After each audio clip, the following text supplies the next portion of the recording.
Hey guys, welcome to another video. And today nandito tayo sa may along Susana Road. Dito tayo sa may retro compound. And dito lang yan, malapit sa may papasok ng Greenfields. And then malapit na rin to sa may Novaliches Bayan. So ito is the retro compound. And then ito na nasa likod ko, yan. That's Susana Road. Yung papunta doon, ayan, yung papunta doon is Novaliches, papunta Novaliches Bayan. Tapos yung other side, ayan, itong other side, yun naman yung mga papuntang Deparo or papuntang Bagumbong. Ayan, papuntang Kiko, Camarines, yung mga daanan na yan, papunta doon. Bagong Silang, and then, so, dito sa may retro compound, they have different stalls, hindi naman stalls, pero stores rather. So, meron sila ng Black Diamond, car wash, tapos meron silang Machete Barbers, and then of course the Retro Coffee House. So I think isa lang naman na may-ari nito, itong compound na to. And let's see, umorder na ako sa loob. They have a lot of different types of food. Meron silang snacks, meron silang mga pizza, pasta, burger, sandwiches. They have coffee. Ayan, marami silang coffee. Meron silang mga luwak. Ayan, yung mga Sagada coffees, meron din sila. They also have non-coffees, mga Milo, Oreo, something like that. Also, kung gusto ninyong tumambay at uminom, meron din sila yung mga beers, yung mga ganon. Meron din sila yung mga, and then of course, the food, finger foods, marami sila. They also have sandwiches, burgers, ayan. So, i-check nyo yung menu nila. I think I'll put I'll put the link of their Facebook account. Andun yata yung menu. I haven't checked though, pero baka nandun yung menu. Lalagay ko na lang dun sa may details or sa description nung video itself. So tara, hintayin na lang natin yung orders.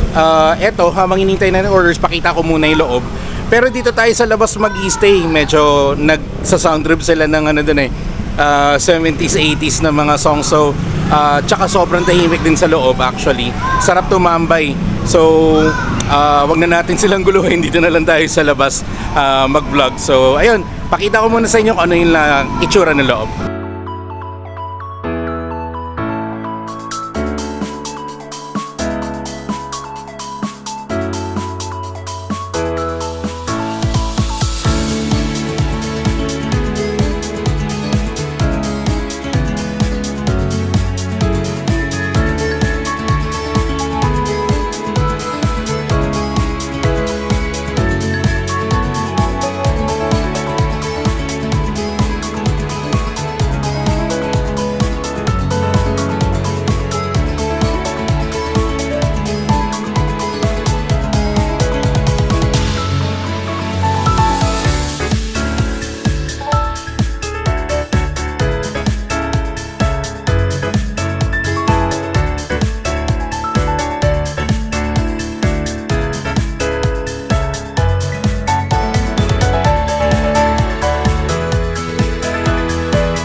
Habang hinihintay nga pala natin yung order, nakalimutan ko sabihin kanina, meron nga pala silang promo doon sa mga taga Bestlink colleges.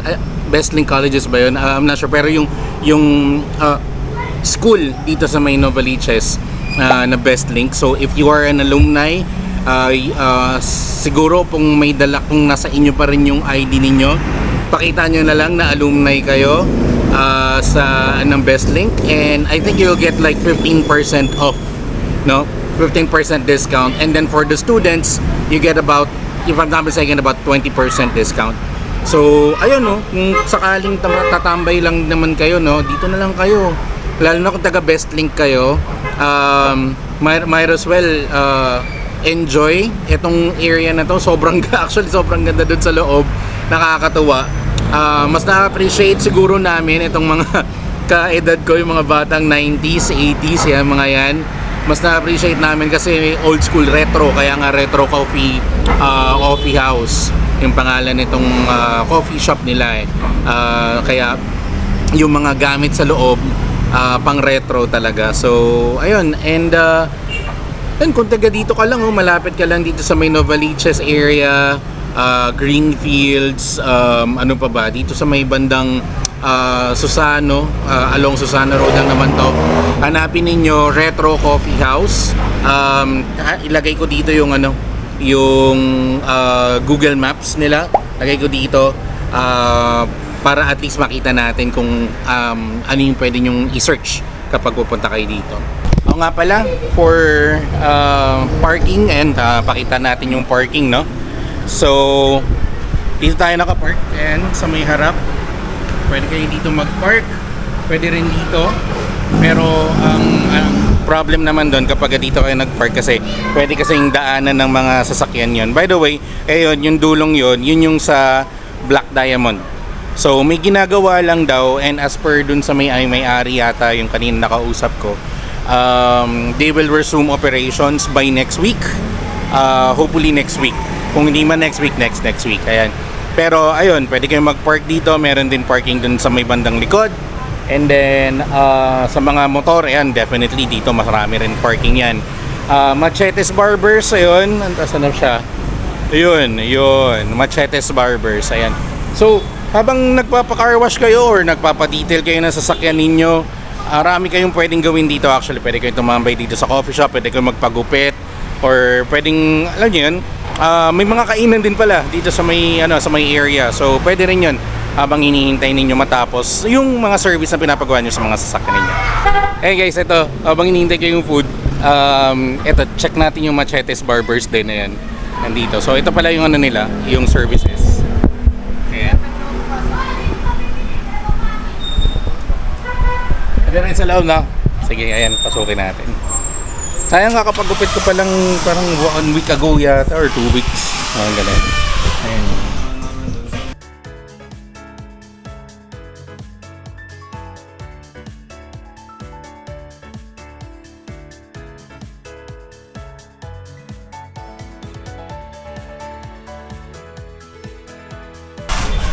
Ayun, chill lang chill yung area. Next na siguro baka next week or next week ako magpapagupit. Puntahan ko to. By the way, sarado pala sila bukas, June 26 bukas, no? Hanggang Sunday at Friday. So June 26 hanggang June 20, ano pa bukas? Wednesday, Thursday. So Wednesday, Thursday, Friday. 26, 27, 28, ayan. So sarado sila ng 26, 27, 28. Sakto, ma-upload naman natin tong video ng most likely 26 kinabukasan Wednesday. So yan, kung sakaling pupunta kayo dito, kasi kaya sila magsasara, ayan, makikita nyo may butas doon. Gigibain kasi yung part na yun, mag-e-extend sila doon. So para mas marami yung ibigyan ng service, no? Para doon sa mga magpapagupit. So ayan, Machetes Barbers Novaliches branch. Ayan, lagay natin dito yung yung Facebook nila para maka-subscribe din kayo or maka-follow kayo doon sa page nila. Tapos kung malapit din kayo dito, try nyo na rin yung services nila. Actually, mura-mura nga lang din yung nila, yung mga services nila. So ayun, medyo excited ako para next week pagka magpapagupit na tayo. Sana lumabas na yung pagkain kasi gutom na rin ako. Tara, samahan niyo ako. For a coffee house or a coffee shop advertised as a coffee shop, yung food nila is actually good, oh. I haven't tried it yet. So dumating na yung Bake Mac, pero mukha siyang Bake Ziti. So mas plus point sa akin yun kasi mas gusto ko yung Bake Ziti compared sa Bake Mac. And it also comes with what do you call this, toasted bread and garlic toasted bread yata to. And malaki din yung yung bread niya. And I think yung ziti, or most likely penne to. Alam ko ang ziti is walang mga stripe, pero itong penne na noodles, ano ba siya, penne. Yan, lakas. Yung penne na pasta, hindi noodles, sorry. Penne na pasta, mukhang okay naman. Hindi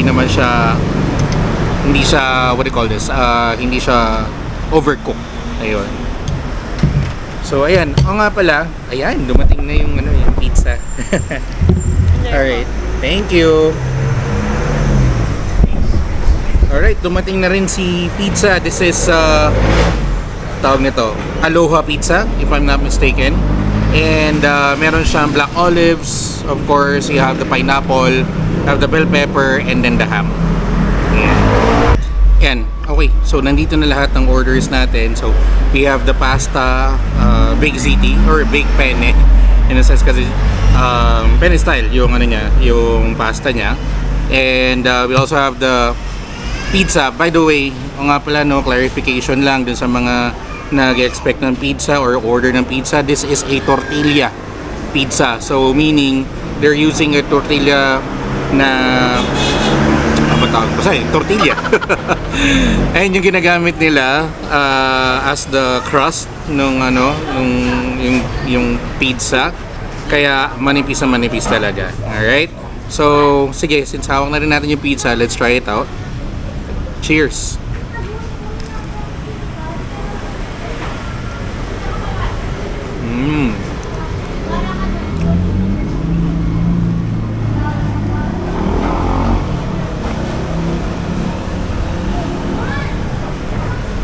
Okay. First off, yung sauce, marinara sauce, tomato sauce. Masarap na tomato sauce. Ano yung basil, ano yung lasa ng malamang salt, pepper. Sobrang simple lang. And then, yung cheese, it's a quick melt cheese. Hindi siya, what do you call this? Hindi siya yung mozzarella.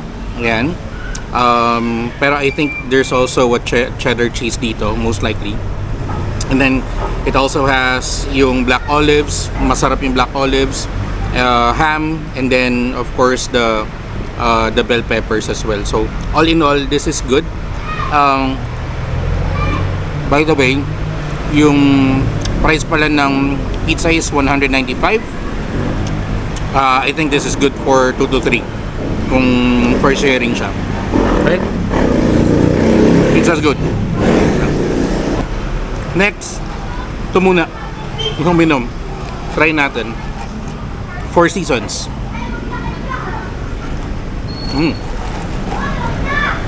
Nice Four Seasons. I'm not sure kung powder lang ginamit or kung hindi man, it's a good Four Seasons na juice. So, don't have any complaints about it.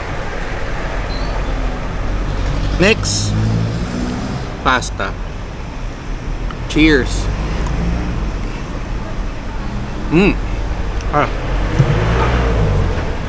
Alright. So, mga nakakakilala sa akin, mahilig ako magluto ng pasta. And ang penne, ang isa sa mga pinakagusto kong pasta type na ginagamit. Hindi siya katulad ng ibang pasta na pagka binuel mo medyo mabilis maluto. Ito medyo matagal to. So, at saka malalaman mo kung talagang overcooked yung mismong penne. Kasi talagang nagiging malabsa siya. Pero this one's good. Hindi malabsa yung penne. Masarap yung sauce. Meaty.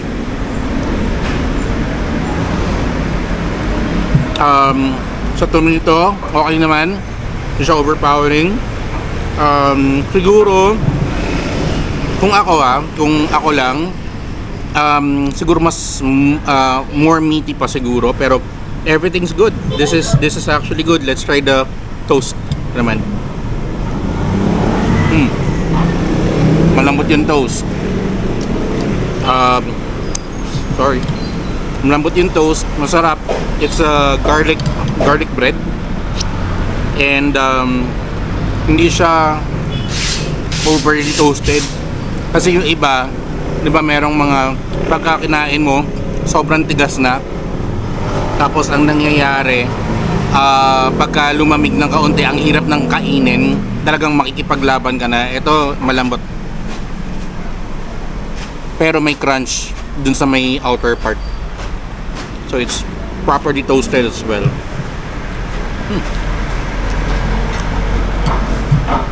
This is good. This is actually good. So, all in all, ito, yung pasta, itong pizza, tortilla pizza, and itong juice, all in all, this is 390 pesos only. Okay? Yung dalawa kayo, actually, pwedeng sharing na kayo. Dalawa na kayo, tig 100, 195 lang kayo. Kung tutuusin. Diba? So, ayun. Kung kayo, malapit lang kayo dito sa may retro coffee shop, coffee house, rather. Bisitahin nyo na to. By the way, I'm not sure kung na-share ko na kanina, no? Pero I think hindi pa yata. Nakausap ko yung, yung mga...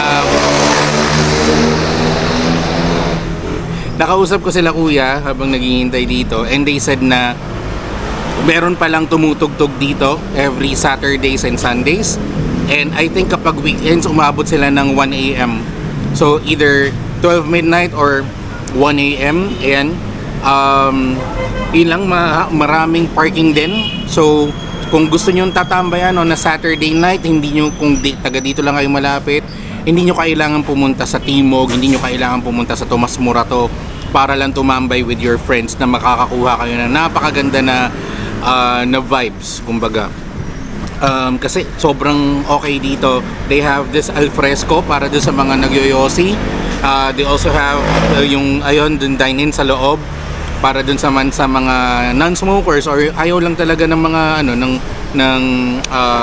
mga nag-smoke or gusto lang na medyo malamig. So yun, puntahan nyo na dito, Retro Coffee House. Right now walang masyadong tao.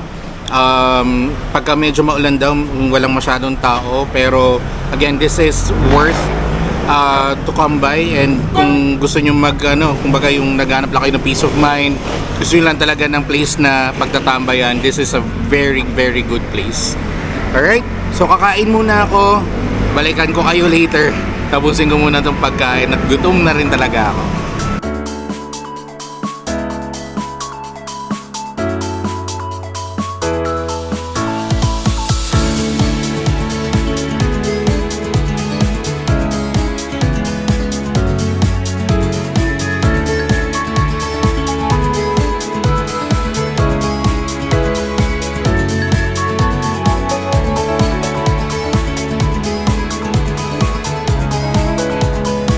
Alright guys, so ayan, tapos na tayong kumain, and naubos ko yung yung sa pasta, and hindi ko naubos yung pizza kahit tortilla yung ginamit, medyo mabigat sa tiyan, pati itong pasta mismo mabigat sa tiyan, pero definitely masarap siya. Iuwi ko yan, take out ko yan, mamaya kakainin ko rin yan dun sa bahay. So ayun, no. So again, let's check out yung mga points na tinitignan natin kapag pumupunta tayo sa isang sa mga restaurants or mga places, no? So again, the location is along Susano Road. I'll put the exact address here, and then somewhere here yung yung Google Maps. So sama natin yan dito. And then again, parking lot is they have ample space for parking. So kahit maraming pumunta dito, nakasasakyan, malawak yung parking dun sa may likod, dun sa may bandang what do you call this, car wash area, no? Dun sa may bandang likod. Prices, guys, I think ito yung isa sa mga hindi ko maintindihan, pero una, ang ganda ng place, tapos talagang kumbaga yung ambience mo ba talagang saktong-sakto, napakaganda ng area, yung loob napakaganda, napaka-cozy. Kung napansin niyo yung loob, para siyang bahay na binasag lang yung wall, yung may parang arko, binasag lang yung wall, tapos parang ginawang extension para dun sa dining area. Tapos napakabait ng mga staff, to be honest. Dila ate sa loob, dalawa lang yun. Nung nagpaalam ako kung pwede mag-video, okay lang, and then they're asking me kung mayroon pang mga kailangan or what. It's all good. I think yung may-ari is nandito rin. She's all good with doing videos as well. Yung mga nandito sa may kabilang store sa Machete, I think sila kuya rin I think worker din yata sa Machete or dito sa may coffee shop. Ang sabi nga nila is iba-iba ang may-ari pero tulong-tulong sila. So dun sa mga Facebook pages nila nakalagay dun, for example itong Machete, makikita nyo dito gupit, tapos car wash, tapos coffee, parang ganon. So they're helping each other na pagka yung isa kasi may pumunta dito kung ano nakasasakyan, pumunta dito nagpa-car wash, malamang either magpagupit yan or tumambay yan dito sa coffee shop. Same goes kapag dito sa coffee shop, yung mga nakasasakyan din, kung mare pagka gustong tumambay tapos nakita medyo madumi na yung sakyan, may car wash din, pwede rin sila magpagupit. So tulong-tulong sila. And yun nga no, given everything, the prices is still very low. Itong pasta, napakasarap ng pasta. 140 pesos yung pasta. Yung pizza na good for 2 to 3 persons. Tortilla ang gamit. It's all good if you're into thin crusts. Okay din siya. 195, good for 2 to 3 na yan. Itong drinks, usually kapag umorder ka ng drinks sa 70-80 pesos, 55 pesos. And they also have the non-coffees, they also have the coffees. In papalay sa coffee, again, meron sila yung mga Sagada, Benguet. They also have Luwak. Alam mo yun, yung parang, I think this is the only coffee shop that I know na nagsaserve ng Luwak na coffee beans. And hindi ko lang napansin, actually ito pala merong menu, kunin ko lang. Here's the menu. Menu looks nice actually, oh. This is chopping board na design nila. So let's check yung yung sa coffee nila. I was about to actually order coffee, kaso nga lang sabi ko kakain ako, so I'd rather go with the juices na lang for now. So ito, kapag coffee Luwak ang bibilin mo, tapos Americano, yung small is 180, yung medium is 200, large is 230. Kapag flavored naman, hot is 210, 230 taka 250. Kapag iced or frap, that's 285 for 12 ounce and 290 for 16 ounce. Guys, coffee Luwak to ito yung pinakamahal na coffee beans. I think coffee Luwak is the most expensive coffee beans in the whole world, no? So but they have it as well. Again, meron silang Barako, Sagada, Kalinga, Benguet. They have their signature coffees as well. So ayun, napakamura actually ng mga ng mga items nila given the quality itself. And ayun nga no, that's for the pricing, and again for the quality, for the taste, everything's good. Again, ang sarap at hindi pagkakasarap ng pagkain, madalas subjective yan. Pero may mga times talaga na wala, kahit sino hindi talaga nasasarapan. Pero for this one, hats off to them kasi masarap talaga yung pagkain.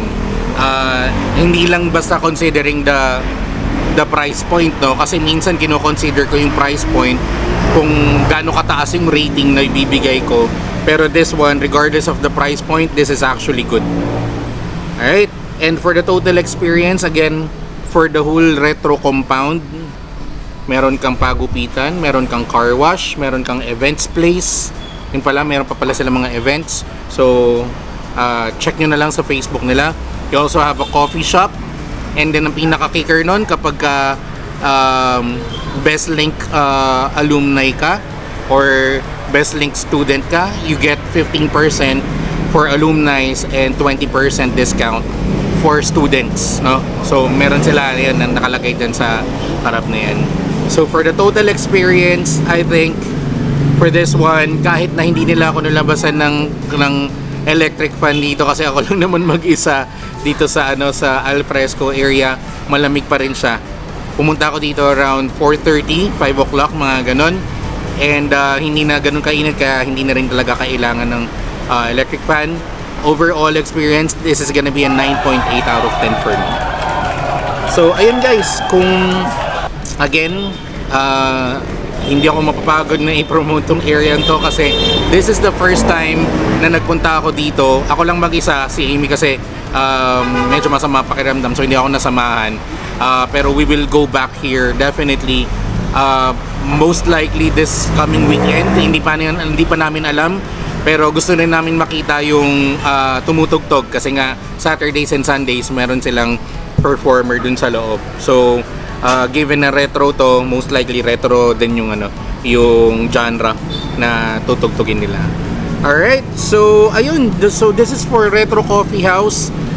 This is one of the best places that I reviewed, food wise and experience wise. And ayun, again, click nyo lang yung link ng Facebook nila para makapag-message or ma-check out nyo sila. And if you're near here, puntahan nyo na ngayon na.